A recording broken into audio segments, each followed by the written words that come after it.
안녕하세요, 여러분. 오늘은 왠지 우리가 맨 마지막으로 밀어버리고 싶은, 제쳐두고 싶은 고전 문학을 어떻게 풀어야 하는지에 대해서 강의를 해보려고 합니다. 사실 고전 문학은 암기와 독해만이 답인가 라는 의구심이 드는 순간들이 있어요. 저 또한 동의합니다. 고전 문학은 더 이상 창작되지 않기 때문에 여태까지 핵심적으로 기출되었던 작품들을 정리하고 암기하고 독해할 줄 안다면 빨리 풀어낼 수 있고 더 높은 점수를 받을 수도 있을 거예요. 그런데 공부를 안 하던 학생들이나 이제 공부를 시작해 보려는 학생들에게 무조건 암기와 독해만이 답이라고 한다면 참 암울하고 막막하겠죠. 그래서 여러분들의 마음을 이해하는 제가, 저 또한 그 고민이 있었던 제가 고전문학을 코드로, 토대로 풀어내는 방법을 알려드리려고 합니다. 함께 따라오시면서 자신이 얻은 정보를 가지고 제가 말씀드리는 코드와 토대로 응용하고 적용하면 거의 대부분의 문제가 풀릴 겁니다. 거기다가 살을 붙여가면서 스토리와 암기와 독해력을 키워간다면 완전에 가까운 고전문학 점수를 받을 수 있을 거라고 확신합니다. 이제부터 고전문학의 코드를 배워보도록 하겠습니다. 고전문학의 핵심 코드, 토대가 있는데요. 여러분 그 토대가 뭔지 아십니까? 그 토대는 이 두 가지입니다. 첫 번째는 자연이고요. 두 번째는 속세입니다. 이 핵심 코드를 가지고 여러분들이 어느 작품은 어디에 속했고 어느 작품은 어느 곳에 미련을 두고 있는지 등 이런 흐름을 파악해낸다면 문제와 관련된 정보들이 쉽게 도출될 수 있을 겁니다. 이제 본격적으로 자연에 대한 코드들을 알려드리도록 하겠습니다. 자연은 여태까지 창작된 고전문학의 대부분은 자연을 긍정적으로 바라봅니다. 그러니까 솔직히 말해서 여러분들이 시간이 없는데 빨리 고전문학을 풀어야 한다면 자연을 긍정으로 보고 속세를 부정적으로 이해하고 자연을 나쁘게 말하는 것은 잘못된 설명이며 속세를 비판하거나 풍자하는 것을 옳게 보는 방법을 임시 방편적으로 활용해도 의외로 많은 문제들이 풀릴 수 있습니다. 몇몇 작품을 제외하고는 모든 고전 작품들이 자연을 긍정적으로 바라봅니다. 또한 속세는 대부분 부정적으로 바라봅니다. 몇몇 작품을 제외하고는 속세를 부정적으로 바라보고 비판과 풍자의 대상으로 속세를 바라봅니다. 그래서 여러분들 이 큰 틀을 가지고 작품을 보면 정말 우리가 모르는 글자들, 단어들, 한문들, 한자들 수없이 쏟아져 나와도 여러분들 자연에 대한 이야기가 많네. 임금님과 같은 속세와 관련된 인물들이 많이 등장하네 등으로 이 작품이 어디에 속한 작품인지를 알 수 있을 겁니다. 그리고 작품들에서 나오는 말투나 어조에서 여러분들이 자연을 긍정으로 속세를 부정으로 바라보는지를 쉽게 알 수 있을 겁니다.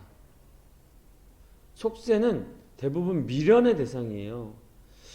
왜 그런지 모르겠지만 속세로 다시 나를 불러달라는 식의 내용들이 꽤 많이 나타나는데 그것은 임금님이여 나를 불러주소서 하는 입신 양명이나 우국지정, 임금님과 나라를 걱정하는 충신의 입장에서의 내용들이 많다 보니까 소외된 계층의 사람이 기득권 계층을 향하여 미련과 갈망을 가진 것들을 많이 나타냅니다. 속세에서는요. 이제 본격적으로 먼저 자연의 코드를 보도록 할게요. 여러분, 자연에서 가장 중요한 게 뭐냐면요, 자연을 긍정적으로 바라보는데 그것을 어려운 말로 풍류라고 많이 표현합니다. 우리가 어려운 글자, 단어, 한자들이 많은 작품 속에서 풍류를 캐치해내는 코드들은 자연물, 신선, 학, 술, 여자 등입니다. 여기서 2개 이상이 언급되는 작품이라면 거의 대부분 풍류를 주제로 합니다. 풍류는 뭐냐? 자연에서 즐기며 살아가는 삶입니다. 그렇기 때문에 당연히 풍류는 자연을 긍정적으로 바라보고 자연에서의 삶을 동경합니다.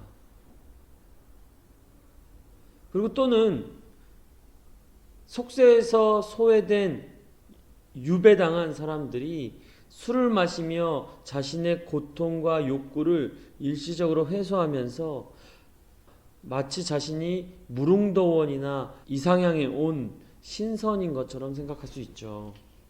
그래서 이런 단어들이 나오면 풍류를 가지고 시험 문제를 푸는데 그 말은 뭐냐면 자연을 긍정적으로 바라보며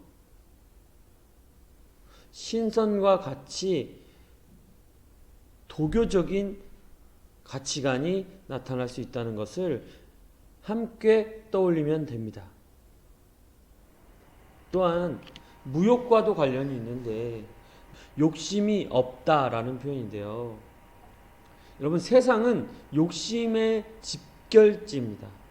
욕구의 덩어리죠.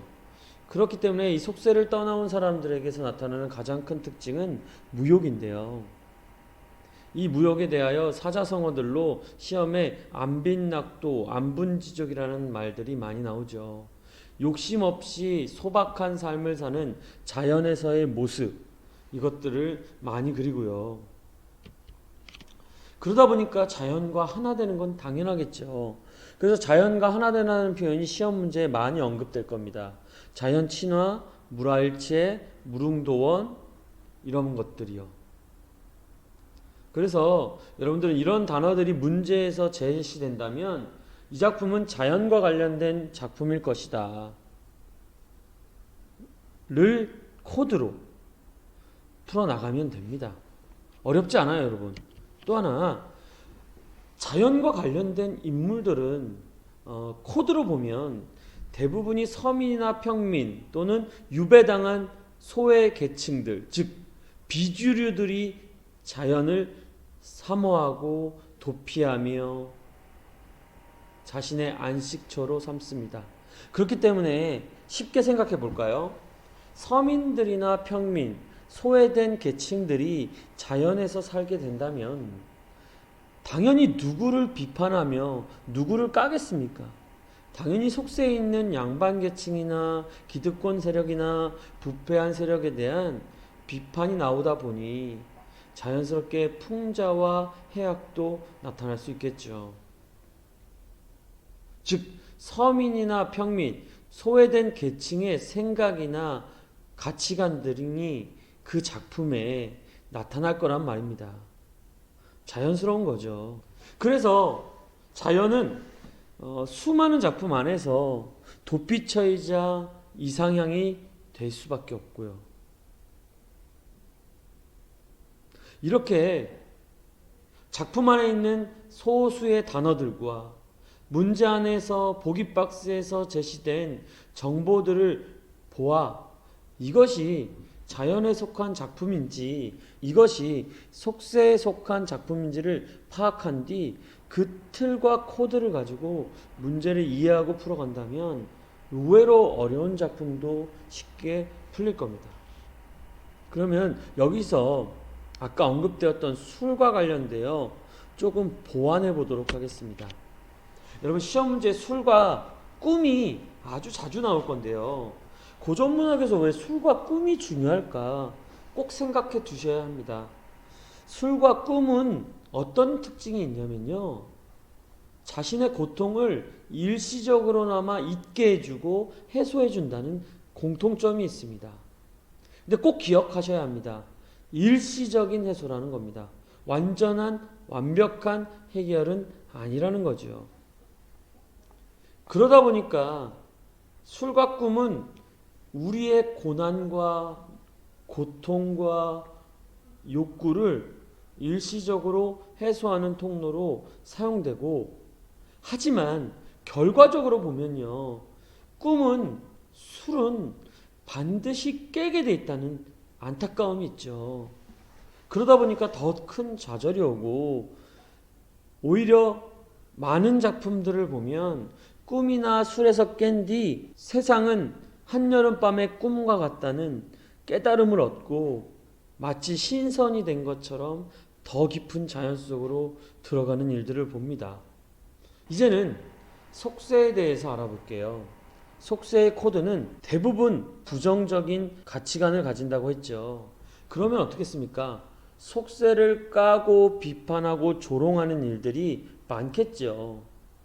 왜요? 불만이 있는 세상이니까요. 그래서 풍자에 대해서 여러분들 꼭 알고 계셔야 합니다. 풍자는 뭐냐면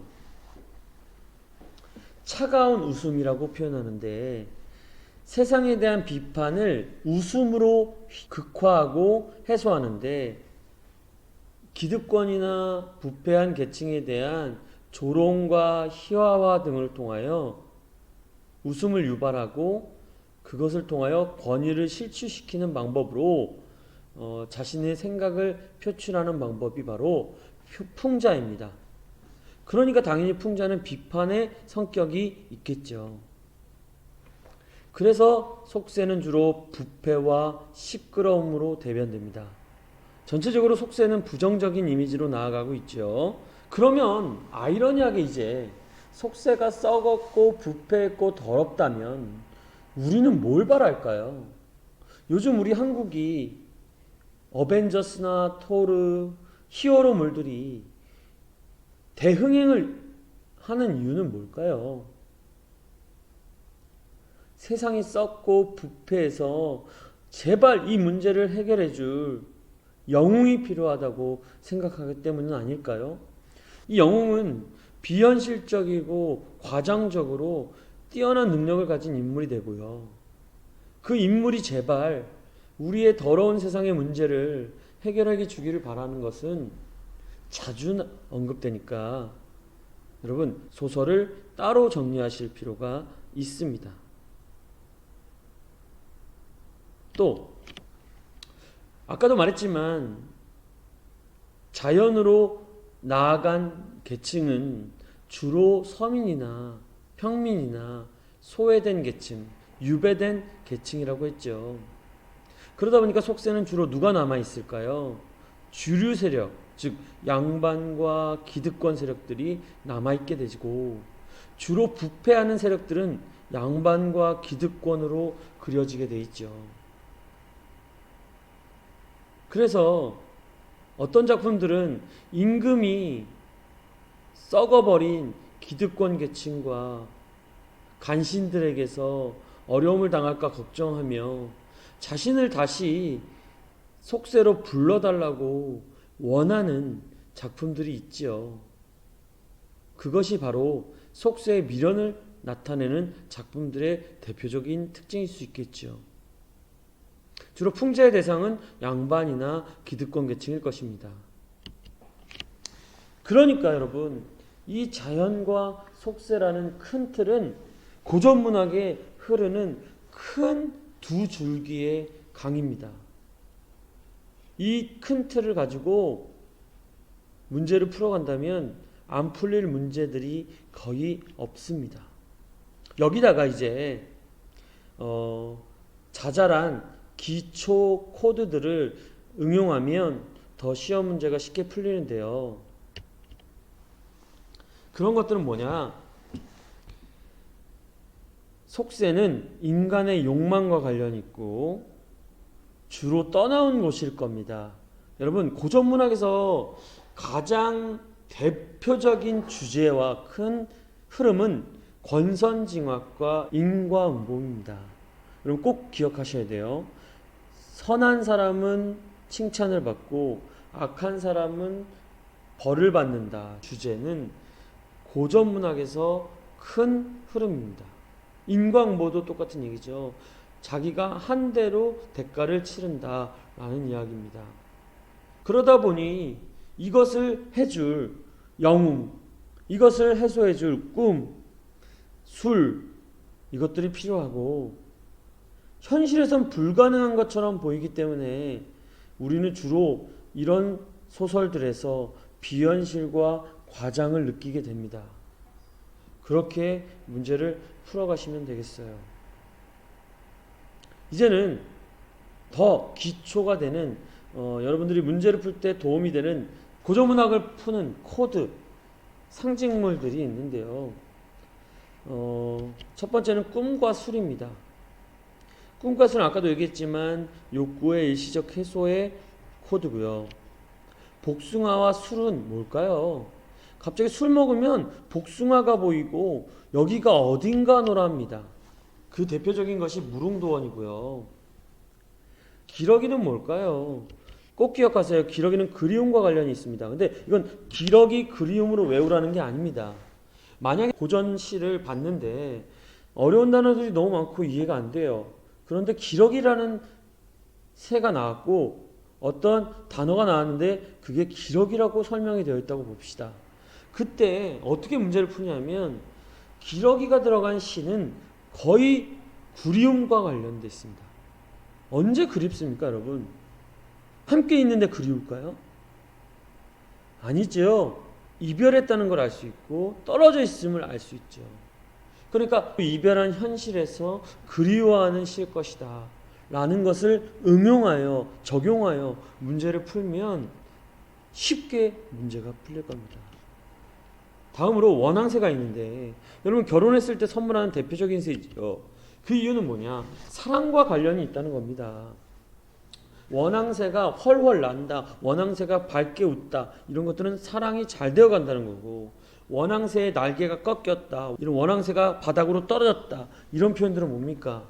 사랑이 깨어지거나 이별하거나 어려움을 겪는다는 의미로 시를 이해하면 되는 거죠. 종달새는 뭐냐면 여러분 농부와 관련이 됩니다. 그럼 여러분들 중에 종달새는 농부 이렇게 외워서 무슨 문제를 풀 수 있겠어 라고 생각할 수 있겠죠. 맞습니다.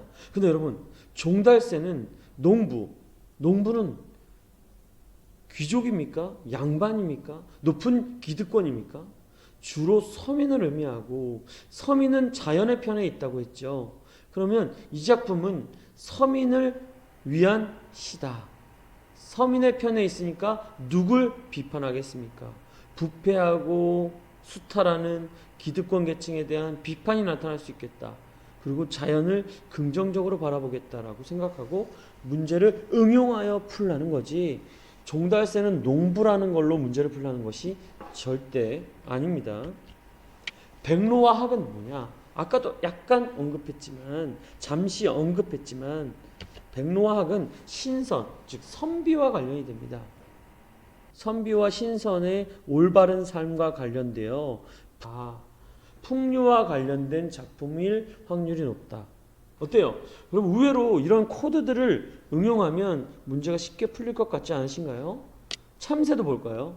참새는 시끄러움의 대표 명사다라고 생각하시면 됩니다. 시끄러운 것은 자연 쪽일까요? 속세 쪽일까요? 당연히 속세 쪽이겠죠.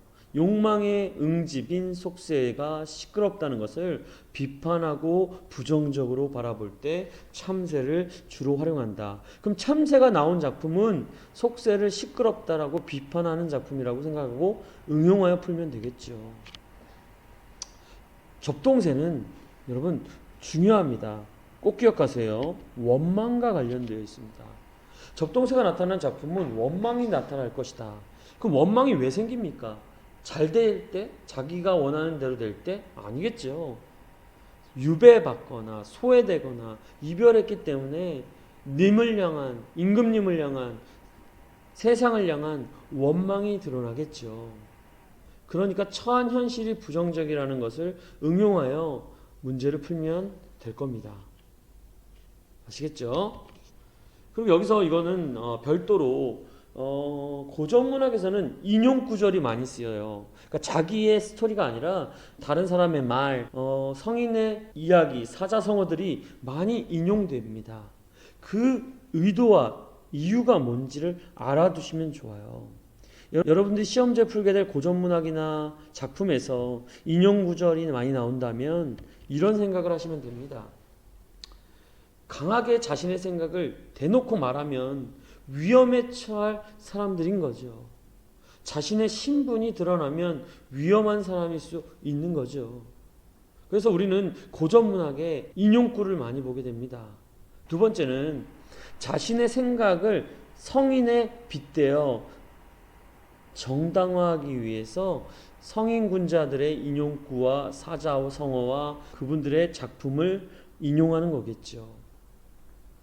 그리고 자신이 생각하는 주제나 생각을 간접적으로 전달하기 위하여 자신의 이야기가 아닌 인용구절을 사용하기도 합니다. 그러면 반대로 이 인용구절 안에는 뭐가 있다는 얘기입니까? 핵심 인물과 관련된 내용, 그리고 분위기가 전환되는 내용, 자기가 하고 싶은 가치관의 내용들이 나온다는 반증이겠죠. 그럼 여러분, 인용구나 인용구절은 자세히 보셔야 하는 겁니다. 이제 마무리를 해볼게요. 고전문학의 핵심 토대, 어떻게 풀어야 되는지를 한번 크게 보도록 하겠습니다. 여러분, 쫄지 마시라는 얘기입니다. 고전문학은 더 이상 창작되지 않아요. 점점 더 많아지지 않습니다. 이미 기출된 작품을 중심으로 정리하면 끝납니다. 하지만 여러분, 언제까지 암기하고 독해만 하면 된다고 생각하시면서 달달달 외우기만 하실 겁니까? 이제 코드와 토대를 가지고 응용하여 풀어봅시다. 어려운 단어나 한자 등의 겁을 먹지 마시고 한번 풀어보자라는 끈기와 인내로 포기하지 마십시오. 정말 중요한 단어라면 의외로 고전문학에서 요즘에 밑에 조그만 글씨로 단어의 뜻을 많이 자세히 설명해 줍니다. 그 이유는 여러분들에게 이제 암기와 독해력보다는 이해와 적용 능력을 중시한다는 얘기인데, 그럼 여러분 반대로 그 작아 보이는 단어 뜻에서 정보를 얻으셔야 합니다. 부정인지 긍정인지 밝은지 어두운지를 통해서 어느 쪽에 속한 작품인지를 의외로 쉽게 알 수 있다는 걸 깨닫습니다. 여러분, 단어에 겁먹지 마시고 밑에 나오는 단어들을 최대한 활용하여 정보를 얻으십시오. 그리고 또한 고전문학은 의외로 문제 안에 더 많은 정보를 주기 때문에 특히 더 문제에서 정보를 얻는 연습을 하십시오. 제가 말해드린 문제에서 정보를 얻는 큰 틀은 옳지 않은 것을 중심으로 보시고 보기 박스를 최대한 활용하여 옳은 정보들을 얻어 처음 보는 고전문학이 자연에 속한 건지 속세에 속한 건지 무엇을 좋게 보는 건지 어떤 분위기인 건지 어떤 가치관이 있는 건지를 파악하시라는 얘기입니다. 어렵지 않습니다. 할 수 있어요, 여러분. 그리고 읽어서 알게 된 내용도 생길 거 아닙니까? 제시된 단어, 얻은 정보, 이 모든 것들을 최대한 활용하여 자연과 속세라는 토대 안에서 문제를 풀어가 보십시오. 그러면 풀릴 겁니다. 여러분, 여기서 팁으로 짧은 시조, 주제는 맨 뒤에 있습니다. 짧은 시조와 같은 경우에는 가장 하고 싶은 말을 맨 뒤 종장에 집어넣었기 때문에 시간이 없을 때에는 맨 마지막을 잘 이해하고 이 시가 뭐 어떤 내용이고 주제가 뭐고 어떤 뉘앙스인지를 깨달아 문제를 풀어나가시면 여러분들 의외로 찍어도 맞는 일들이 많이 일어난다는 것을 알게 될 겁니다. 어떻습니까, 여러분? 이 토대와 코드가 있다면 여러분들은 문제에 대하여 두려워할 필요도 없고 쫄 필요도 없고 멘탈이 약해질 이유도 없지 않습니까? 여러분들 힘을 내시고 종이 칠 때까지 최대한 노력하시면 여러분들이 받았던 점수에 상상도 할 수 없는 점수를 보태요 여러분들 크게 성장할 수 있을 겁니다. 마지막으로 오답노트 시험을 보시고 나서 오답노트 할 때는 이 제목과 관련된 작품의 줄거리를 꼭 보십시오. 왜냐하면 언제 또 나올지 모르는데 이 줄거리라는 흐름은 알아두셔야 나중에 다시 기억나기가 쉽습니다. 여러분, 오답노트 할 때 꼭 제목과 줄거리를 간략하게나마 정리하여 아니면 출력하여 붙여놔서 같은 작품이라도 다른 곳이 출제되었을 때라도 흐름을 파악할 수 있도록 줄거리는 꼭 정리하십시오. 여러분, 이렇게 하면요, 고전문학은 반드시 풀리게 되어 있습니다. 여러분들이 저와 같이 이런 코드를 깨달아 두려워하지 마시고 응용하여 끝까지 인내하고 집중하여 모든 문제를 풀어내는 자가 되시길 바라면서 여러분들을 응원하고 축복합니다. 여러분 사랑합니다. 파이팅!